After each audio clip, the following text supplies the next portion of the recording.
all of you, and thank you for being here for this session. So yeah, I'm going to talk about the principles of a good internal developer platform.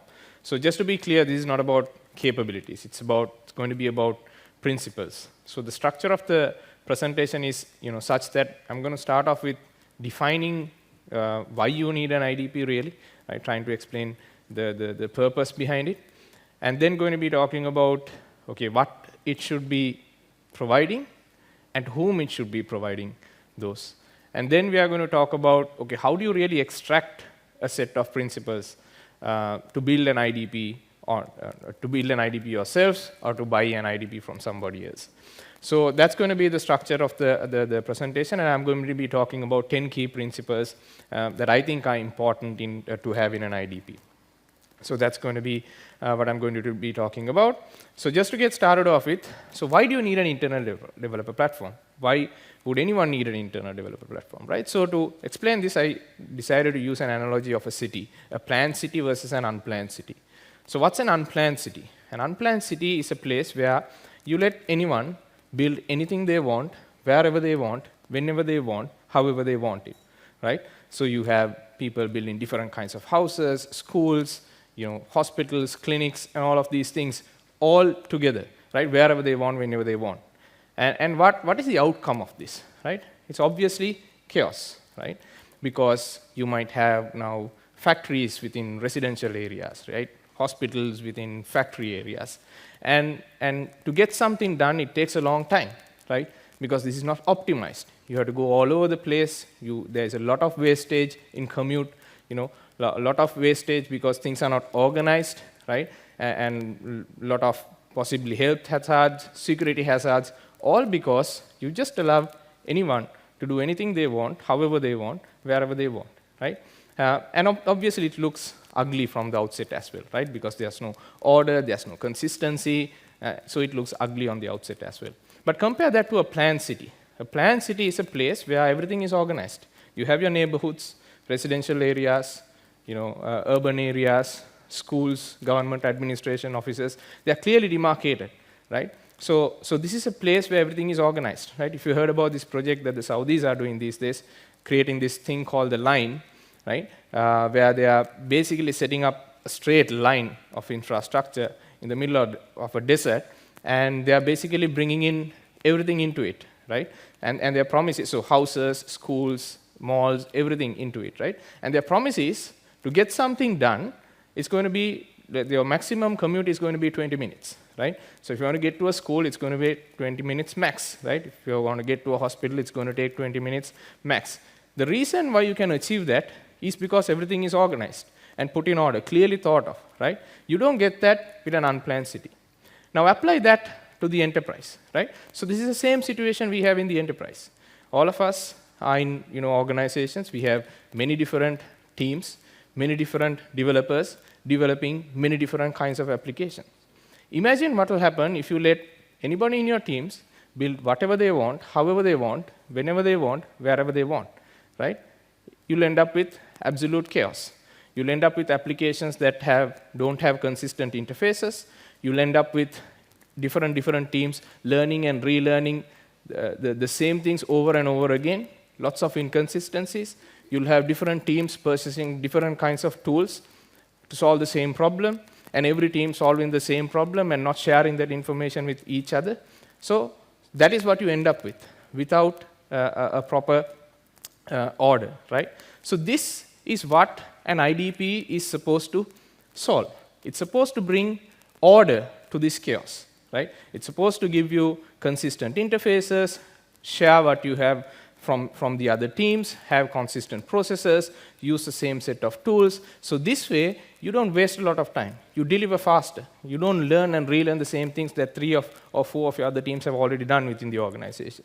You end up building applications that look consistent. They don't look ugly on the outset anymore, because now everyone is building consistent, right? So this is basically the why behind an internal developer platform, right? So this is why you need an IDP in an organization, right? To bring order to that chaos. So what should an IDP deliver? And to whom should it deliver these values to, right? Again, to explain this, I thought of reusing the same analogy. Now, if you think of a city has it has its citizens, and it has its like city planners and utility operators. Who are these citizens and the residents? The citizens and the residents, they are the ones who build things in the city. They are the ones who build the houses, the schools, the hospitals, and all of these things. They are like our developers. They build the applications, right? These people who build these things, they don't build the infrastructure. They don't figure out how do I get electricity. They don't figure out how do I get water.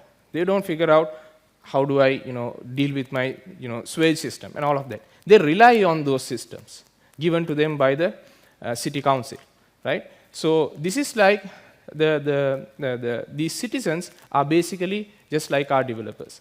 They are building applications, right? They are building services, business objects, data entities, different kinds of things.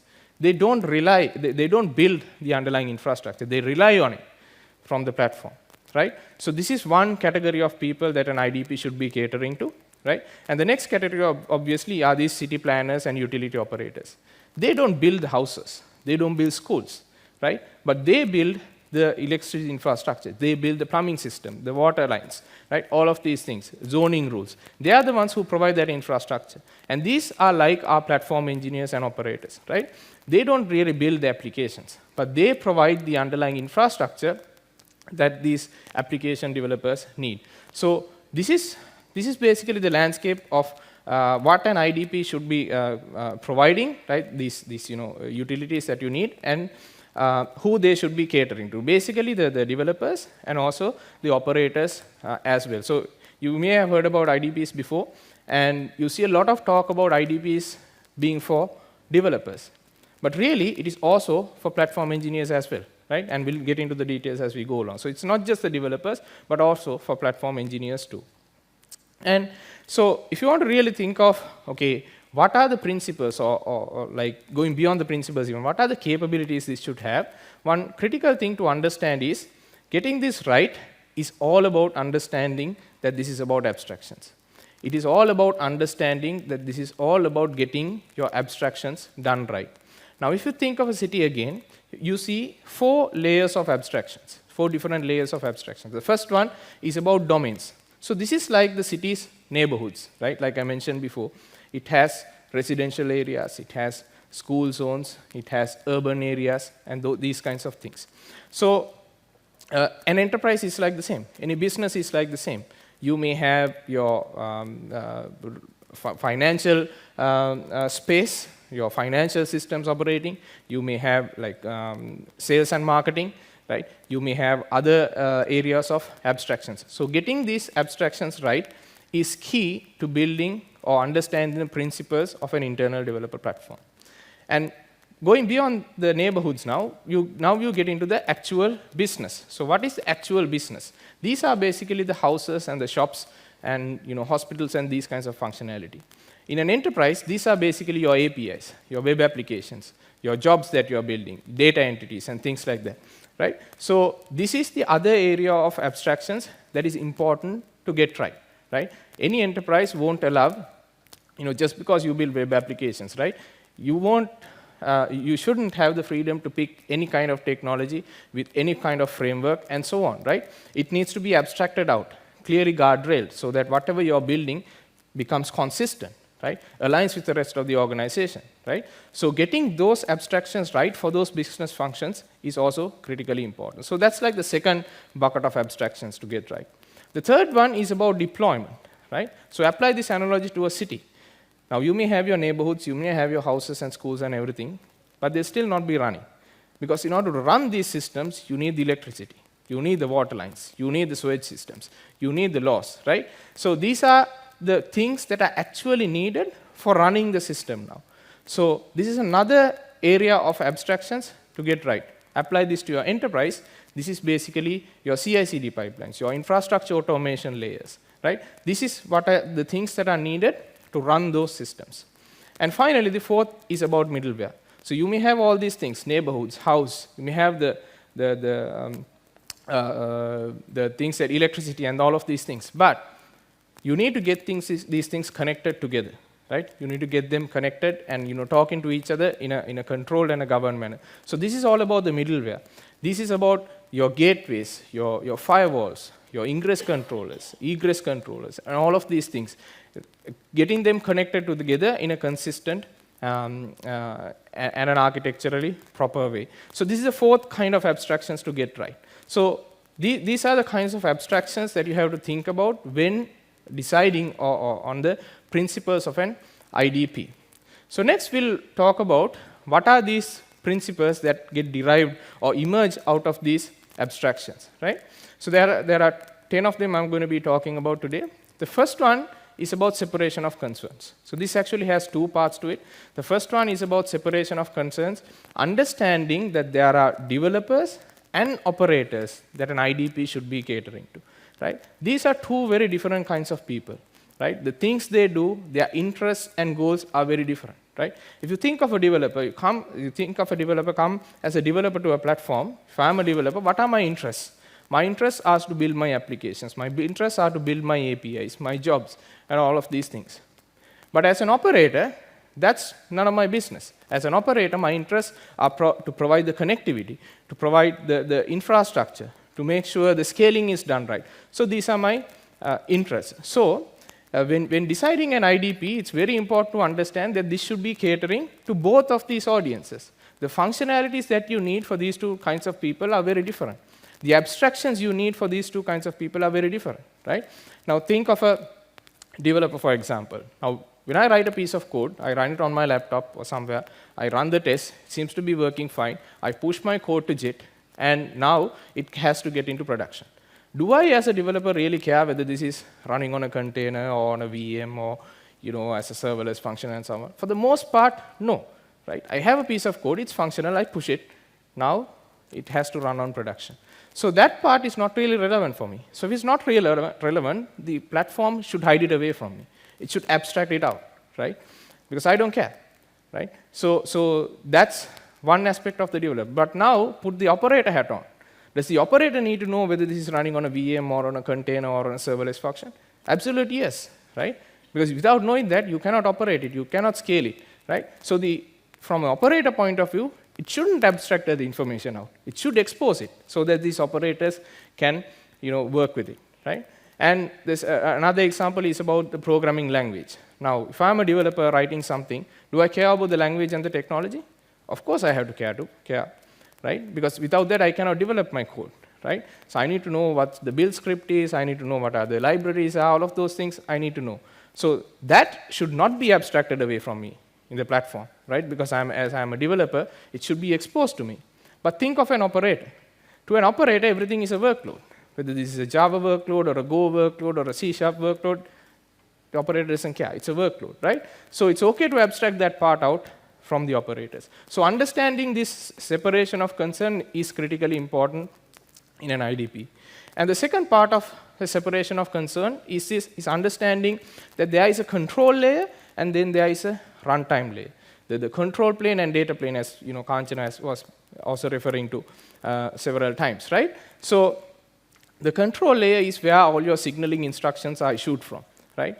But your actual runtimes can be very diverse, right? You can have different environments on different kinds of infrastructures. You can have your development in your local data center. You can have your production systems on a cloud, right? So these are very diverse. You could have one workload running on a VM, another workload running as a container.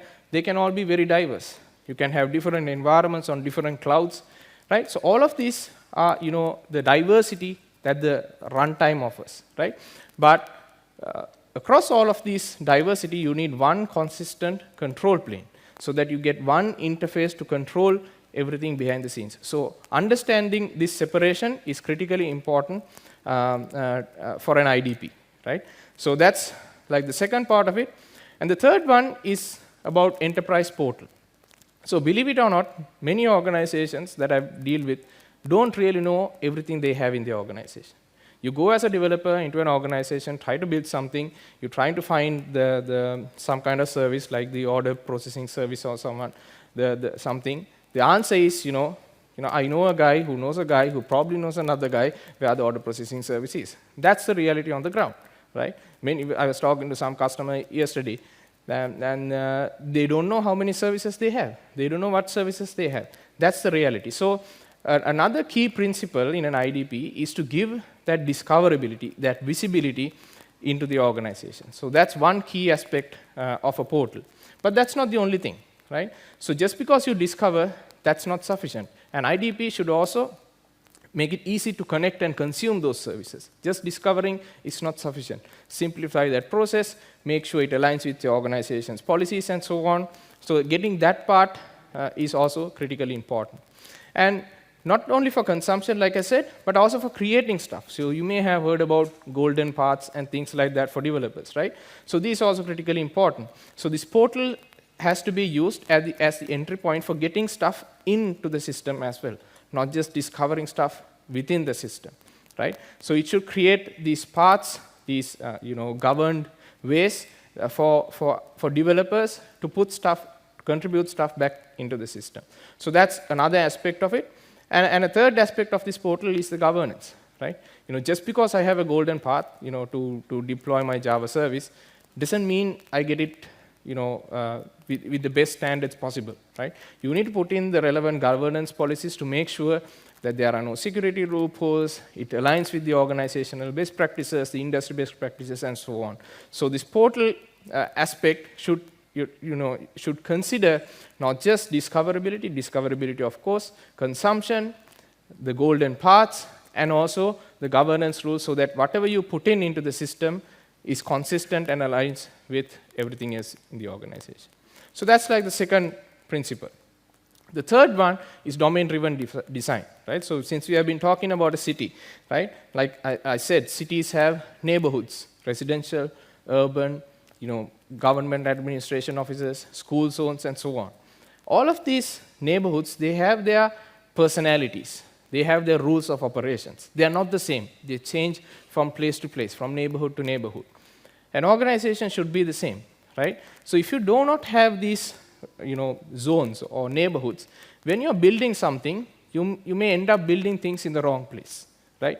So this is the same with the enterprise. Unless you have these domains clearly identified and demarcated, right? Unless an IDP gives you that, developers are going to create stuff in places that they don't belong. And the result of it is, as we discussed in the beginning, is utter chaos, right? So lots of IDPs ignore this fact completely, right? They just focus on reducing cognitive load, giving golden paths to developers, and speeding the delivery. What's the point of speeding the delivery if what you're going to create at the end of the day is chaos, right? It's like having a fast car and driving towards a cliff.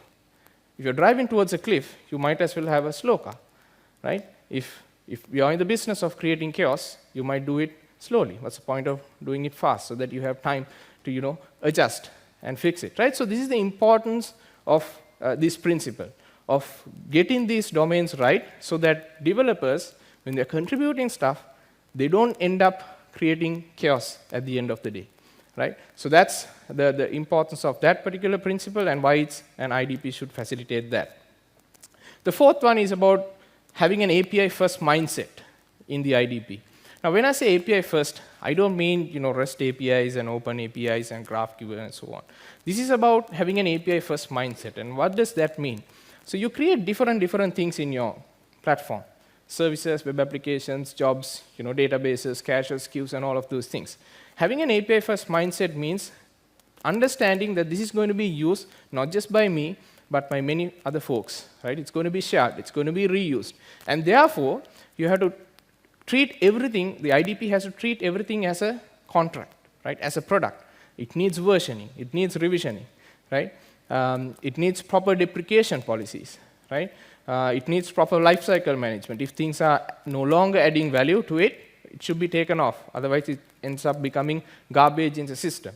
So an IDP, while it enables golden paths and all of these things, should enforce an API-first mindset for everything that is being created on it.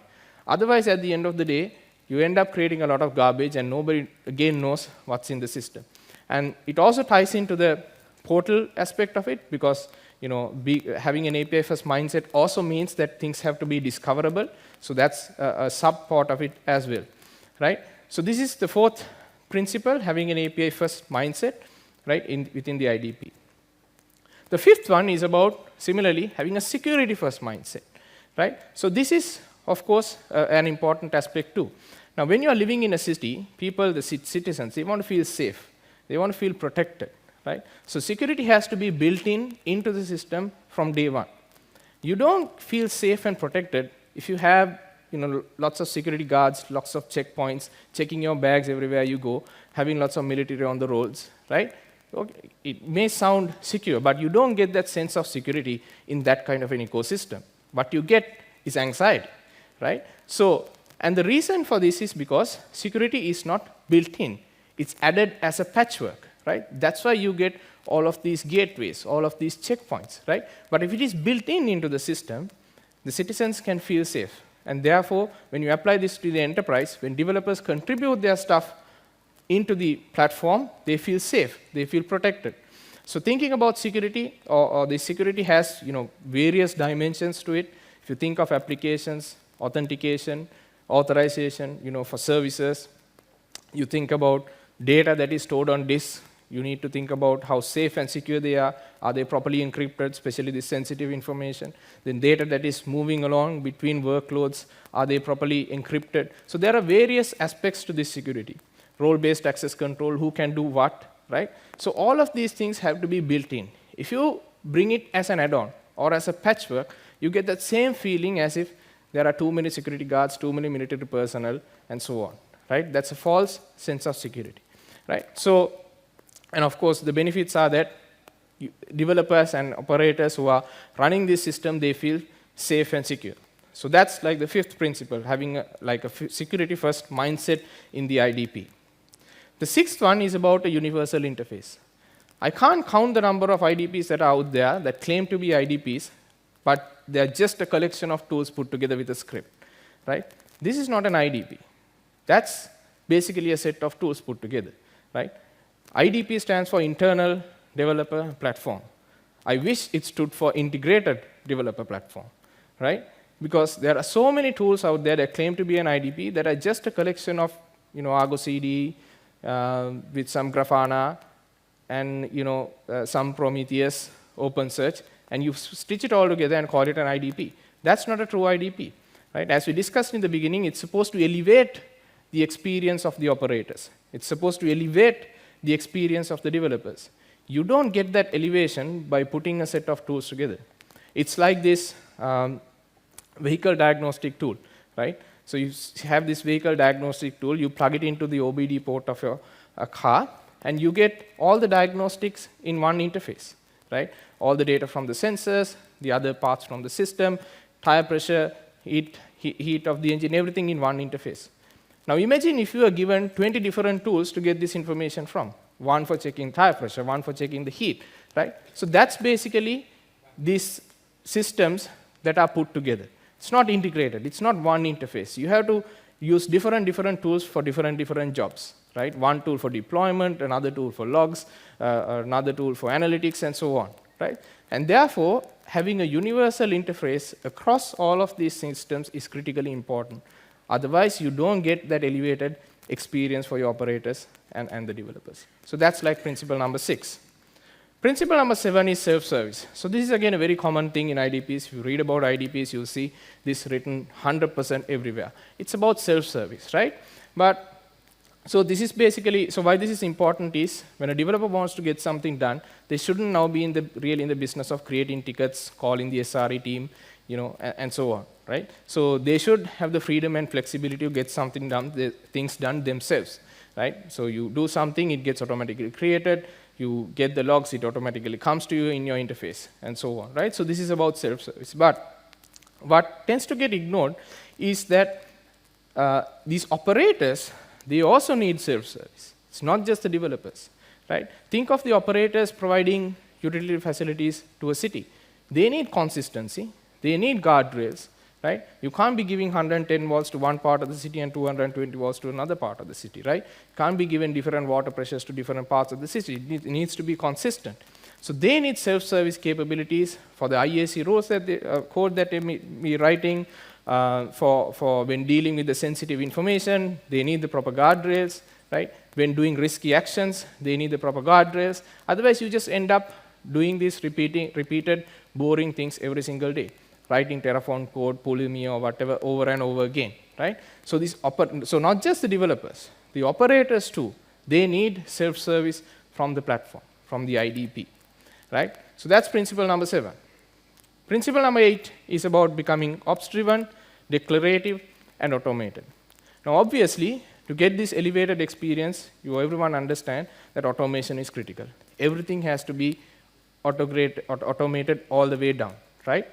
But automation without discipline is just utter chaos, right? So that's the importance of becoming ops-driven and declarative. So what does ops-driven mean? Ops-driven basically means, adhering to the GitOps-like workflows, right? Every change you make being recorded, right? Every change you make being audited, every change you make becoming reversible. That's what ops-driven means, right? Automation without ops-driven is just a recipe for disaster, right? And it's the same with becoming declarative. Having things in declarative form is critically important. Now imagine city operators, right? Now, for example, in a city, you need to turn on the street lamps in the evening when the sun goes down, and you have to turn them back on in the morning, right? Now imagine having to do this thing manually. It's not convenient, right? It's cumbersome. And if something goes wrong in the night and the switch goes off, you now have to come in and turn it back on again. But imagine a system where you can declare the desired state, where you can say, as long as there is darkness, the lights have to be on, right? And the system automatically reconciles the switches to that desired state. That way, you get a hands-off experience of the system, right? When the sun goes down, the lights immediately come up, right? If something goes on in the night, you don't have to get up and turn the switch back on. Again, the system reconciles it into that state. Same thing in the morning. The sun comes up, the lights go off, right? So this is the importance of having a declarative nature in your IDP. Things have to be ops-driven, declarative, and automated, right? Principle number 9 is obviously intelligence and insights. So this is another critical area that of importance for IDPs, right? So, IDPs are not just pipelines and dashboards, right? They need to be like smart cities, not just allowing traffic to flow, but analyzing that traffic, optimizing it to get the best benefit out of it, right? Preventing accidents, right? And whenever there's some collision, rerouting things through a different path, right? So this is why intelligence and insights are critically important to an IDP. Otherwise, it's just like a city with scripts, right? So when it comes to insights, an IDP needs to serve different kinds of people. For developers and operators, it should provide enough insights for troubleshooting and fixing issues soon. For business stakeholders, it should give them visibility about whether they are getting the expected value out of the assets, right? To engineering managers, it should tell them whether they are delivering optimally and efficiently enough, right? And again, delivering fast is useless if you're breaking the system, right? So if an engineering manager just looks at a report, said, wow, great, we've released 35 times this week, that's great from a delivery point of view, but if it's creating bad customer experiences, if on the other side you're getting bad customer reviews, then this is not really great, right?